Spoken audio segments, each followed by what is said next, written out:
I'm Tangles. This is my garage, and this is my car. That cooler stuffed, which meant I had to pull the front off the car. So I have on order currently a new Plasma Man, same size, also in black. So I figured while I'm here, it's time to start lightweighting the car. Not massively, I'm not cutting anything, but just, you know, easy things, simple things that you can do to lightweight a car. The first thing I did was I pulled the air conditioning out. It's pulled out from the firewall forward. It's where it attaches here and down there. Obviously it comes forward. Normally it would be mounted in there. And you obviously have the condenser unit in the front here. Now it's all sitting here. It's quite heavy. I'm going to weigh it all and see what I got out. Now this is the bonnet liner, which I've taken out as well, because with that high mount, she's getting a bit toasty here, so I figured rather than have a fire hazard, I'd probably take it out. It weighs almost nothing, but this is all that's left of the internal guards from the front. They'd pretty much been ripped out before. That was still in there, so that's gone. This here's the tray underneath. This here is actually is the air purifying unit which came in the car, so JDM. And all this is miscellaneous cabling, which was from the DVD player install, which, you know, wasn't me. I've reinstated the original factory light. In fact, this is the light. Ta-da! And over here, this is the DVD player itself. So that's what was in there. That's out, the factory light's in. Tidied up all the cabling and also fixed up how the ECU is mounted. Fixed the cables for that, run the Power C controller cable sort of a bit tidier as well, instead of bouncing around the feet of the passenger. I had previously installed the fire extinguisher in there at the back. At that event, the cams guy said he was concerned about it flying forward through the windshield. So it had to come out, which meant I've got to mount it somewhere else. So I'm probably just going to mount that, yeah, around here somewhere. Considering here, but it's a bit annoying because there's a lip here which you probably can't see because it's a bit dark inside the car. That I can't do just yet because my jack is limited. The height of the car is as high as it can get, and I can't get me under that far enough in to get up under the tunnel to mount that. So I'm going to be getting a new jack which can lift the car a bit higher so I can get in there and do that job. What else? Oh, the trim, the carpets, these weigh quite a lot, these factory floor mats, so they're not going back in based on they weigh too much.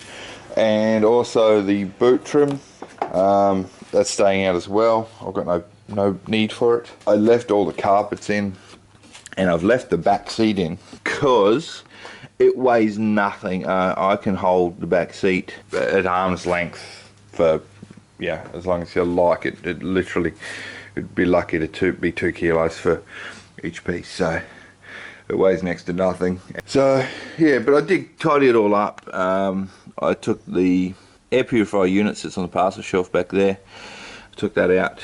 I'm still yet to put that gauge holder thingy in there. But yeah, removed all the excess wiring because it's not needed. It was all run to nothing, and just, yeah, there was amp wires all curled up just sitting in here doing nothing except for being in the way. That's just for the antenna. The antenna I'm not sold on. I've tested the radio, it seems to work fine without it plugged in. In fact, it doesn't seem to be plugged into that. So I'm pondering just getting a grommet of some sort to plug that hole. I think it would actually look better, but also it won't stick up in the air when I'm driving at speed because, you know, aero, and also, you know, it'll vibrate like all hell. So yeah, lightweighting, AC out, boot liner out, sorry, bonnet liner out.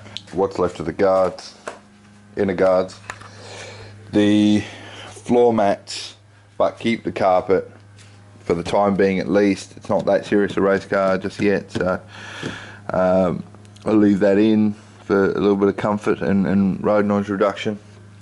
The back seats in. Also, not just the fact that they weigh bugger all, but the fact that it's a four-door. You know, it's a bit different for that. Everyone goes with the coupes. I'd like to keep the functionality of the four-door. I'd like to have, even when I get a roll cage in it, I'd still like to see the back seats in there and usable, even with a roll cage. They may not be that easy to get in and out, but you know, I think that's a bit of a unique thing. Some people think that's stupid, and that's fine. That's your opinion.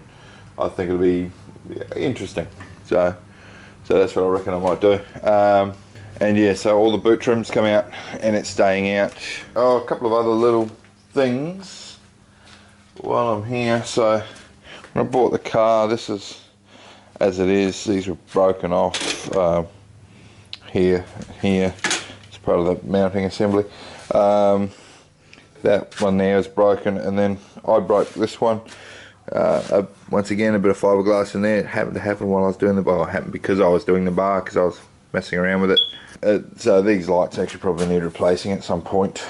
Not an important job though, so yeah, not going to be done just yet.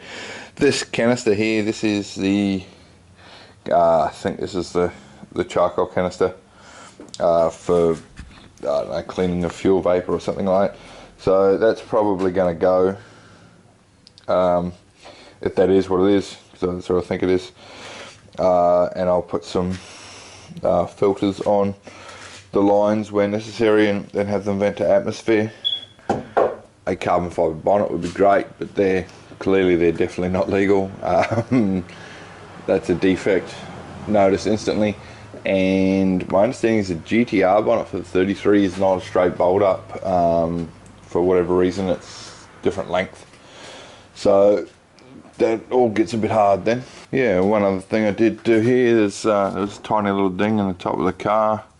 It was all rusty when I bought it. The paint match is not fantastic, but I just did a little bit of a thing there to get rid of it. Oh, as you can see there, that's a guard roller on the ground there. That's going to be employed because when I've got the Pirellis on the back, which are these bad boys, on these rims, they scrub. The lip has not been rolled at all on the back, and under suspension load goes up and does scrape a little bit.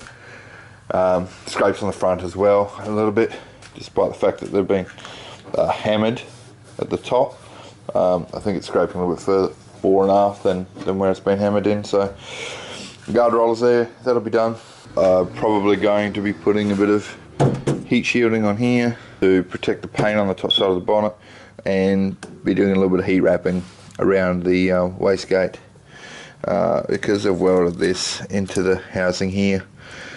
You know, it sort of restricts what I can and can't do. I can't sort of put a turbo beanie on it. Well, I can, I think, but I sort of had to sacrifice a turbo beanie.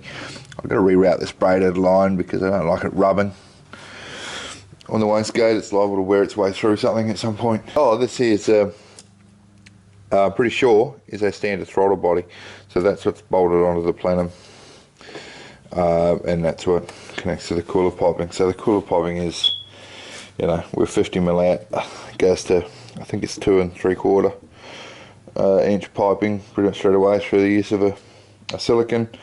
It then comes up the silicon here up to 3 inch.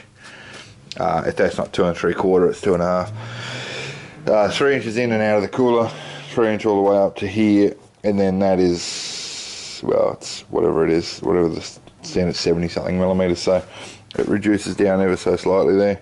Job one at the moment is get the new cooler, get it in. I've got the new front bar. It'll need cutting, but not as dramatic as that. As you can see there, just flexes and